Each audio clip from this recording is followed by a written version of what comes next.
ഈ സ്ട്രീറ്റ് ഇങ്ങനെ കിട്ടണമെങ്കിൽ നമ്മൾ വെളുപ്പിന് 5 മണിക്ക് അലാറം വെച്ച് എണീറ്റ് വന്നതാണ്. 5 മണിക്കൊക്കെ എണീറ്റപ്പം ഒട്ടും പ്രതീക്ഷിക്കാത്തൊരു കാര്യമായിരുന്നു ഈ മഴ.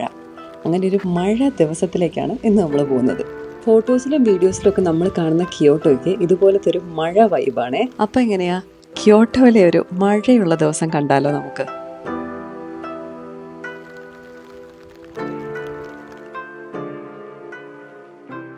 Welcome to Kyoto. നമ്മളിപ്പോൾ ഉള്ളത് ക്യോട്ടോയില. ക്യോട്ടോ എന്ന് പറഞ്ഞു കഴിഞ്ഞാൽ ജപ്പാന്റെ ട്രഡീഷണൽ സിറ്റിയാണ്. അപ്പം നമ്മൾ ആ സിറ്റിയിൽ അവിടുത്തെ ഏറ്റവും ട്രഡീഷണൽ ആയിട്ടുള്ള ഏരിയ കാണാൻ വന്നിരിക്കുകയാണ്. ഇവിടെയാണ് ഈ പഴയ പോലത്തെ ബിൽഡിങ്സ് ഒക്കെ വെച്ചിട്ട് വുഡൻ ആർക്കിടെക്ചറും പണ്ടത്തെ ജാപ്പനീസ് സ്റ്റൈലിൽ ചെയ്തിട്ടുള്ള സ്ട്രീറ്റ്സും ഏരിയ ഒക്കെയാണ്. അപ്പോൾ ബാക്കിൽ കാണുന്നതാണ് യസാക്ക പഗോഡ. ഇതൊരു 5 സ്റ്റോറി പഗോഡയാണ്. നമുക്ക് 2 ഓപ്ഷൻ ഉണ്ടായിരുന്നത്.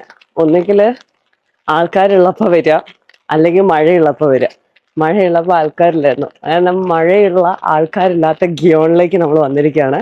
അപ്പോൾ നമ്മൾ നേരത്തെ വന്നു കഴിഞ്ഞാൽ മാത്രം കിട്ടുന്ന ഒരു സംഭവം ഫീലിംഗ് ആണിത്.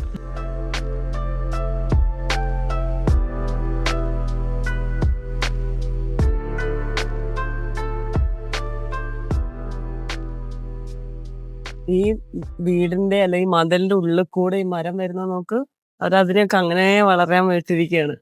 എന്നിട്ട് അപ്പുറത്തെ സപ്പോർട്ടും കൊടുത്തിട്ടുണ്ട് അത് ഇങ്ങോട്ട് വീഴാതിരിക്കാൻ.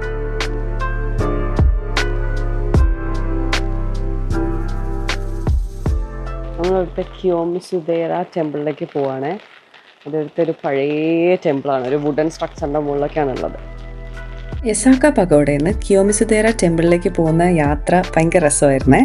നമ്മൾ നേരത്തെ പറഞ്ഞ പോലെ കിയോണിൻ്റെ ട്രഡീഷണൽ ആർക്കിടെക്ചറിൽ ചെയ്തിട്ടുള്ള സ്ട്രീറ്റ്സിലൂടെ ഒരു ഇച്ചിരി ദൂരം നടന്നാലാണ് നമ്മൾ അവിടെ എത്തുക.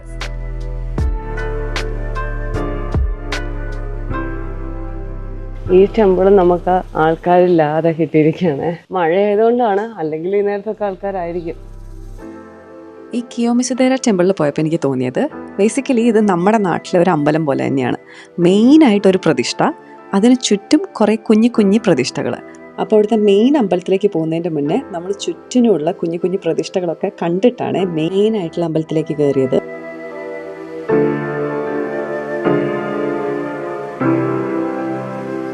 ഒരു ബുദ്ധിസ്റ്റ് ടെമ്പിൾ ആയതുകൊണ്ട് തന്നെ ഇവിടെ ഒരുപാട് പഗോഡാസ് ഉണ്ടായിരുന്നു കേട്ടോ ചുറ്റിനും.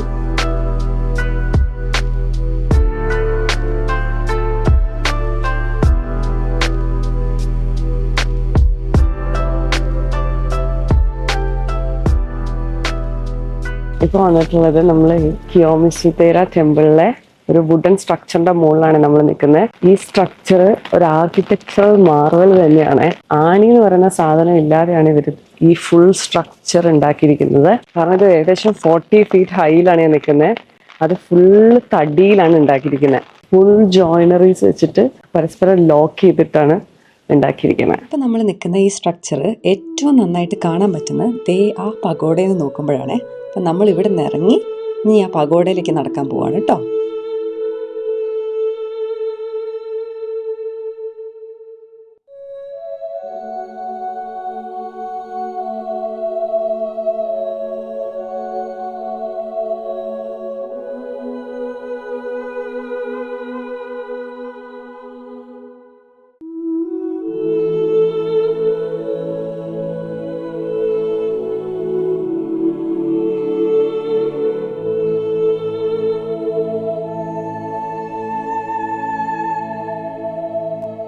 നമ്മൾ നേരത്തെ നിന്ന് സംസാരിച്ച ആ ഒരു വുഡൻ പ്ലാറ്റ്ഫോമില്ലേ, അതാണ്. അത് ഇവിടെ നിന്ന് കഴിഞ്ഞാൽ നല്ല വ്യക്തമായിട്ട് കാണാം താഴത്തേക്ക് എത്ര ഹൈറ്റിലാണ് അത് പണിത് വെച്ചിരിക്കുന്നത്.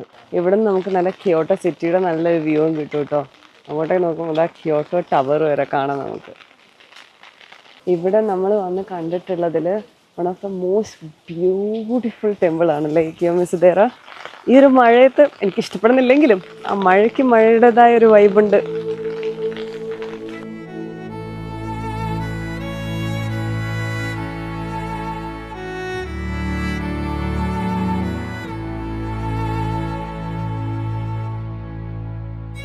ഈ കിയോമിസുദേര ടെമ്പിളില് ഒരു 3 സ്ട്രീം ഉണ്ട്. അപ്പോൾ 3 വെള്ളം ഇങ്ങനെ വീഴുന്നത്. അപ്പോൾ അതില് ഒന്നെന്ന് പറഞ്ഞു കഴിഞ്ഞാൽ ദീർഘായുസിന് വേണ്ടിയിട്ടുള്ളതാണ്, അത് നമുക്ക് കുടിക്കാം. രണ്ടാമത്തത് ലവ് ആൻഡ് റിലേഷൻഷിപ്പിന് വേണ്ടിയിട്ട്. മൂന്നാമത്തത് അക്കാഡമിക് സക്സസിന് വേണ്ടിയിട്ട്. ഇത് മൂന്നും കൂടെ നമ്മൾ കുടിക്കരുത്. അത് കുടിക്കുന്നത് നമ്മൾ ഗ്രീഡി ആണെന്നാണ് ഇവർ കൺസിഡർ ചെയ്യുന്നത്. ബട്ട് നമുക്കതിൽ ഒരു സ്ട്രീമിൽ നിന്ന് വെള്ളം എടുത്തിട്ട് നമുക്ക് ആക്ച്വലി കുടിക്കാൻ പറ്റും. കിയോമിസുദേര ടെമ്പിളിൽ നിന്ന് നോക്കിയപ്പം ഈ പഗോഡ ഒത്തിരി ദൂരെയായിട്ടാണ് തോന്നിയത്. പക്ഷെ നമ്മളൊരു കുറച്ച് ദൂരം നടന്നപ്പോഴത്തേക്കും നമ്മൾ ഈ പഗോഡയിൽ എത്തിയിട്ടുണ്ട്. ആ പഗോഡയിൽ നമ്മൾ ഇറങ്ങിയിട്ട് നമ്മൾ കുറച്ച് മുന്നേ ഒരു സ്ട്രീമിൻ്റെ കാര്യം പറഞ്ഞില്ലേ, ഞാൻ ആ സ്ട്രീമിലേക്കാണ് കേട്ടോ നമ്മൾ നടക്കുന്നത്.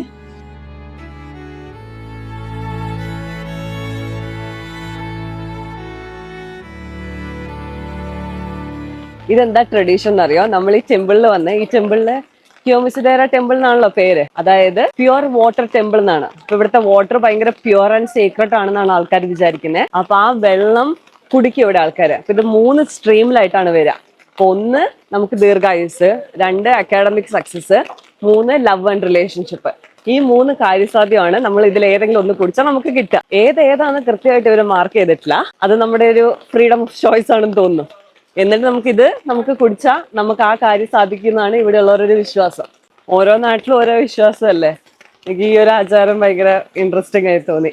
ആൻഡ് ഇവിടുന്ന് ഈ ഒരു സാധനം ഇതെടുത്തിട്ടാട്ടോ, ഇങ്ങനെ ഒരു തവിയോ ഇതെടുത്തിട്ടാണ് നമ്മൾ കുടിക്കുക. എന്നിട്ട് ഇത് തിരിച്ചു വെക്കാം. അൾട്രാവയലറ്റ് സ്റ്റെറിലൈസേഷൻ ഒക്കെ ചെയ്യുന്നു എന്നാണ് പറയുന്നത്. ജാപ്പനീസ് ടെക്നോളജി അല്ലേ, അതുകൊണ്ട് ഞാൻ ഇതിൽ വിശ്വസിക്കുന്നുണ്ട്. ഞങ്ങൾ ചെയ്യാനുള്ള ഞങ്ങൾ ചെയ്തു.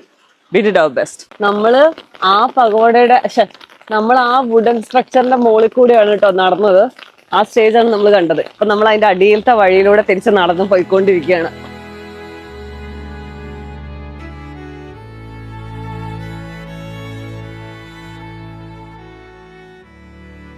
അപ്പൊ നമുക്ക് ഈ ഒരു മഴയത്ത് ഈ കിയോമിസുദേര ടെമ്പിളിനോട് ഗുഡ് ബൈ പറയാം.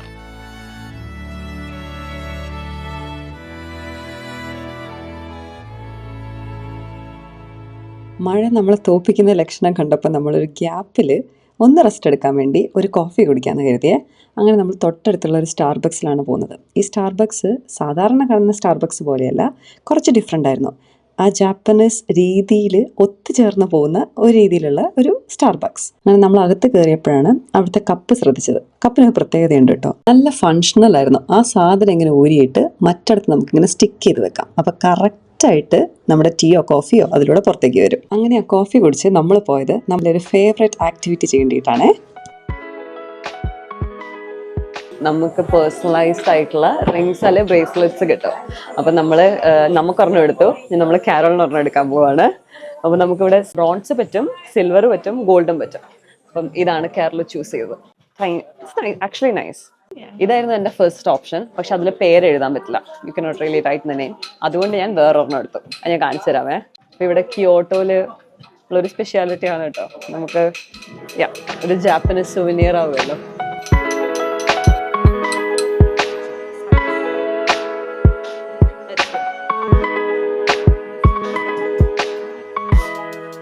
നമ്മുടെ റിംഗ് ആണ് അവിടെ വെച്ചിട്ടുണ്ട്. അത് ബഫ് ചെയ്തിട്ട് ഷൈനി ആക്കാൻ പോവാണ്. ഞാൻ ഷൈനിയാണ് പറഞ്ഞ ഡെഫിനിഷൻ. ഷൈനി ആക്കി എടുത്തു. ഇനി അതില് പേരെഴുതാൻ പോവാണ്.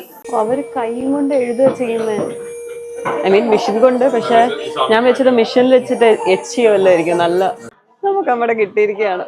ഉള്ളില് അതുൽ എന്നൊക്കെ ജാപ്പനീസിൽ എഴുതിയിട്ടുണ്ട്.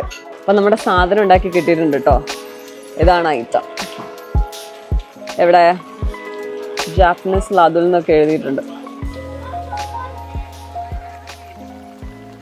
ഇതെങ്ങനെയാ കണ്ടുപിടിച്ചത്? എന്താ ഇപ്പൊ കാണുന്നേ? നമ്മുടെ ടോട്ടോറോ ഇതെവിടെ ഇരിക്കുന്നു. ഇന്നലെ നമ്മൾ ആ ഷൈനിലൊക്കെ പോയില്ലായിരുന്നു.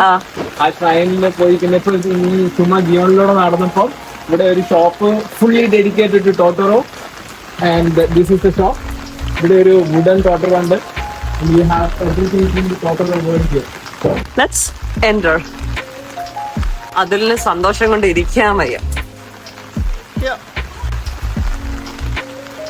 മിയാസാക്കിയുടെ ലോകത്തിലേക്ക് ഇറങ്ങാൻ അതിൽ റെഡി ആയിരിക്കുകയാണ്. കിക്കിസ് ഡെലിവറി സർവീസിലെ കിക്കി അതിന്റെ അവളുടെ മറ്റേ ടൂലൊക്കെ ഉണ്ട്, അവൾ പറഞ്ഞു പോകുന്നത്. അതിലൊരു നാഗവല്ലിയായി മാറിക്കൊണ്ടിരിക്കുകയാണ് ഗൈസ്. അല്ലിയുടെ ആഭരണമാണ് ഇപ്പൊ നിങ്ങൾ കണ്ടുകൊണ്ടിരിക്കുന്നത്.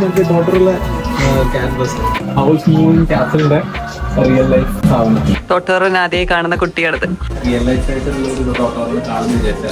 അങ്ങനെ ടോട്ടോറോന്റെ വേൾഡിന്ന് ബൈ ബൈ പറഞ്ഞ് മെയിൻലി അവരുടെ മറ്റേ ഫ്രണ്ട് 3 മൂവീസിന്റെ സാധനങ്ങളാണ് ഇവിടെ കൂടുതലായിട്ടുള്ളത്. സ്പിരിറ്റഡ് അവേ, മൈ നെയിം ടോട്ടോറോ, പിന്നെ ടിക്കറ്റ് ഡെലിവറി സർവീസ്. ഈ 3 മൂവിയുടെ മെർച്ചൻഡൈസസ് ആണ് ഇവിടെ കൂടുതലായും കണ്ടിട്ടില്ല. ഞാൻ പിന്നെ പ്രിൻസസ് മോണോറോയും പിന്നെ ഹൗസ് മൂവിങ് ഉണ്ട് കേട്ടോ. 4 മൂവീസിന്റെ ഉണ്ട്. സാധാരണ ടോട്ടോറോ ആൾക്കാർക്കാണ് കൊടയെടുക്കുന്നത്. ഞാനിത് ടോട്ടോറയും കൊടയെടുക്കുന്നത്.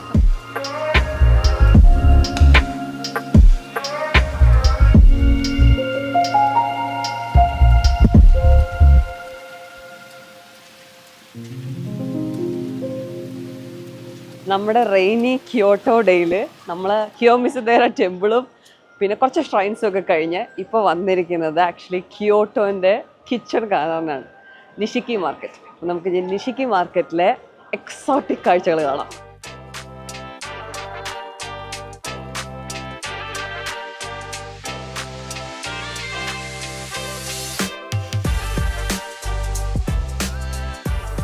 ഇവിടുത്തെ ഏറ്റവും ഫേമസ് ആയ ബീഫാണ് കോബെ ബീഫ്. അപ്പം അതിൻ്റെ സ്റ്റേക്കാണ് ഇവർ കഴിക്കുന്നത്. എനിക്ക് അലർജി ആയതുകൊണ്ട് ഞാൻ കഴിക്കുന്നില്ല. It looks yummy. ഇവിടെ ഉള്ളതിൽ ഏറ്റവും എക്സ്പെൻസീവ് സാധനം ഇതാണെന്നാണ് തോന്നുന്നത്. നല്ല മണമൊക്കെ ഉണ്ട്. Let's go for it.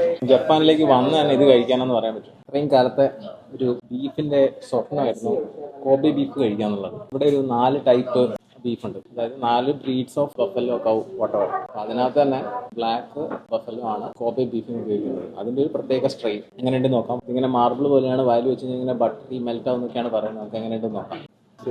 ഇത് സാധാരണ നമ്മൾ സ്റ്റേക്കിലോ അല്ലാണ്ടോ കഴിയുമ്പം ആ ഗ്രെയിൻസും സ്ട്രെയിൻസും കൂടുതലല്ല. ഇതിൽ ആ ഗ്രെയിൻസ് കുറവാണ്.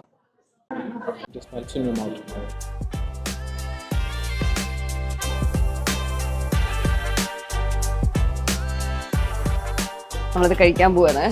ചെമ്മീനാണ്, അതിന്റെ ചെമ്പുറ. So she will try first. എനിക്ക് ചൂട് കഴിക്കാൻ പറ്റില്ല, അവർക്ക് തിളയ്ക്കുന്നവരെ തിന്നാൻ പറ്റും. First temper of my life. കൊള്ളാം. കുറച്ച് ഓയിലിയാണ്. ആ ഫീലിംഗ് എനിക്ക് ആദ്യം ഉണ്ടായിരുന്നു. കുറേ KFC ചിക്കൻ കഴിഞ്ഞാൽ നമുക്കൊരു മടുപ്പ് വരില്ലേ. This is more salty. That's the only difference I feel. Yeah, I don't think it's so much different. No. ഇവിടെ എല്ലാം ബീഫും ഒക്ടോപ്പസ്, സീ ഏർച്ചിൻ അങ്ങനത്തെയാണേ. അപ്പം ഈല്. അപ്പം ഇതിലെനിക്ക് കഴിക്കാൻ പറ്റുന്ന ആക്ച്വലി ഇത് മാത്രമേ ഉള്ളൂ. ഇതെന്ന് പറഞ്ഞാൽ നമ്മുടെ ഉനാഗി. A lesson in the importance of unagi. Sushi കണ്ടിട്ട് കഴിക്കാൻ തോന്നുന്നുണ്ടോ? നല്ല കളർഫുൾ ആയിട്ടുണ്ട്. ഗ്രില്ല് ചെയ്തിട്ടുള്ള, ജസ്റ്റ് ഒന്ന് ഗ്രില്ല് ചെയ്തിട്ട്. കുക്കായിട്ടുണ്ടോ എന്ന് വെച്ചാൽ ആയിട്ടുണ്ട്. ഇത് സാക്കയാണ്. ഇതിൽ ഒഴിച്ചിട്ടാണ് സാക്ക കുടിക്കേണ്ടത്. സാക്ക ഇവിടുത്തെ ഒരു റൈസിലും കൊണ്ട് ഉണ്ടാക്കുന്നതാണ്. നമ്മുടെ നാട്ടിലെ ചാരായ വാറ്റക്കില്ലേ, അത് തന്നെ ഇഷ്ടം.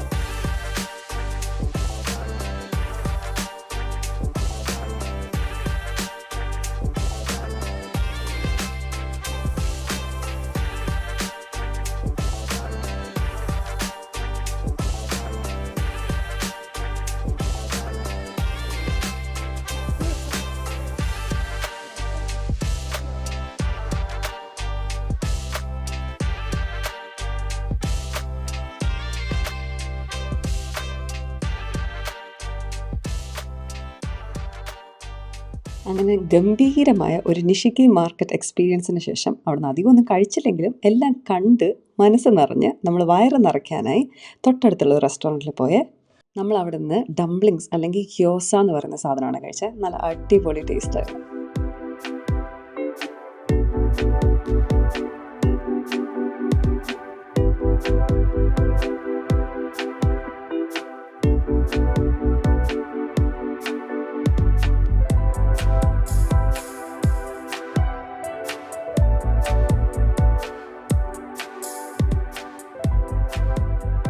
നമ്മളിപ്പം ക്യോട്ടോയിലെ ഒരു ഫേമസ് ആയിട്ടുള്ള സ്ട്രീറ്റിൽ കൂടെ നടക്കുകയാണ്. ഫുഡ് സ്ട്രീറ്റ് മോൺജോ അലി എന്നാണ് ഇതിന്റെ പേര്. ഇതിന്റെ 2 വശത്തായിട്ട് ഇങ്ങനെ ഫുൾ റെസ്റ്റോറൻറ്റ്സ്, പിന്നെ ഇത് ട്രഡീഷണൽ വുഡൻ രീതിയിൽ ചെയ്തിട്ടുള്ള ബിൽഡിങ്സ്, ചുറ്റും ലാൻഡേൺസ്. പിന്നെ ഇവിടെ കിട്ടുന്ന നല്ല ഫേമസ് വാഗ്യൂ ബീഫ്. പക്ഷേ കുറെ ദിവസമായിട്ടില്ല നമ്മള് റാമനും ഗ്യോസയും കുറെ എന്തൊക്കെയോ ജാപ്പനീസ് ഭക്ഷണം കഴിക്കുന്നു. അപ്പൊ എനിക്ക് ഇന്നൊരു ഇന്ത്യൻ ഫുഡ് കഴിക്കാൻ പൂതിയായിട്ട് നമ്മളിന്ന് ഇന്ത്യൻ റെസ്റ്റോറൻറ്റ് പോയി കഴിച്ചു. ഇവിടെ ഇത്രയും നല്ല അടിപൊളി സ്ട്രീറ്റ് വെച്ചിട്ട്. പക്ഷെ അപ്പൊ ഈ സ്ട്രീറ്റ് ഒന്ന് കാണാതെ പോവാൻ എനിക്ക് ഭയങ്കര സങ്കടം. നമ്മൾ ആ സ്ട്രീറ്റ് ഒന്ന് കാണാൻ വേണ്ടി വന്നാണ് ഫുഡ് കഴിച്ചത്.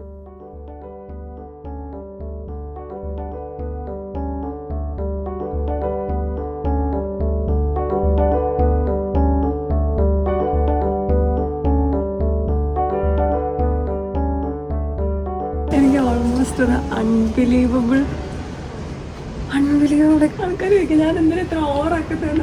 ഇന്നത്തെ കാലത്ത് ഗീഷ പെർഫോമൻസ് കാണുന്നത് അത്ര എളുപ്പമല്ല കേട്ടോ. അപ്പം നമ്മളെ പോലെ സാധാരണക്കാർക്ക് ഇത് കാണാൻ പറ്റില്ല. ഭയങ്കര പൈസ ഉള്ളവരോ അല്ലെങ്കിൽ വെൽ ഓഫ് ആയിട്ടുള്ള ആൾക്കാർ അല്ലെങ്കിൽ ഫേമസ് ആയിട്ടുള്ള ആൾക്കാര് ഈ ടീ ഹൗസ് ഓൺ ചെയ്യുന്ന ആ ഫാമിലിനെ അറിയുന്നവർക്ക് മാത്രം ആ പെർഫോമൻസ് ആക്ച്വലി നേരിട്ട് കാണാൻ പറ്റും.